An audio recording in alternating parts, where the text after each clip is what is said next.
సమావేశమయ్యాం. ఈ రోజున వారి జయంతి సందర్భంగా పుష్పాలంకరణ చేసి ఆర్యవేద సంఘం తరఫున ధన్యవాదాలు అర్పించాం. అలాగే వీరికి నోబెల్ బహుమతి అవార్డు కూడా అందుకున్నారు. వీరు చేసిన సేవలు ఎనలేనివి. కావున వీరందరూ కూడా ఈ రోజున వీరిని గుర్తుపెట్టుకునే విధంగా మదర్ తెరిసా సేవలు ప్రపంచ మానవాళికి ఆదర్శంగా తీసుకుని వారి సేవల్ని ప్రతి ఒక్కరూ వారి సేవలు అందరూ కూడా చాలా ఇదిగా చేశారు.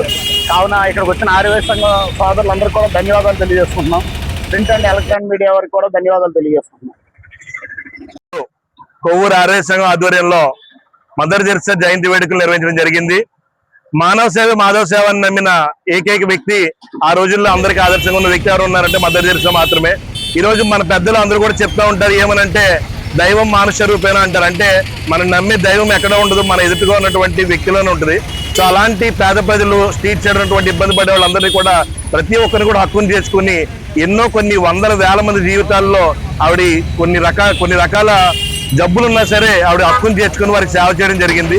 సో ఆవిడ యొక్క జీవితాన్ని మనందరం కూడా ఆదర్శంగా తీసుకుని ఈరోజు ఎలాంటి జనరేషన్లో మనం ఉన్నామంటే ప్రపంచం ఎట్టిపోయినా పర్లేదు, నేను మాత్రం బాగుంటే చాలని జనరేషన్లో ఉన్నాం మనం.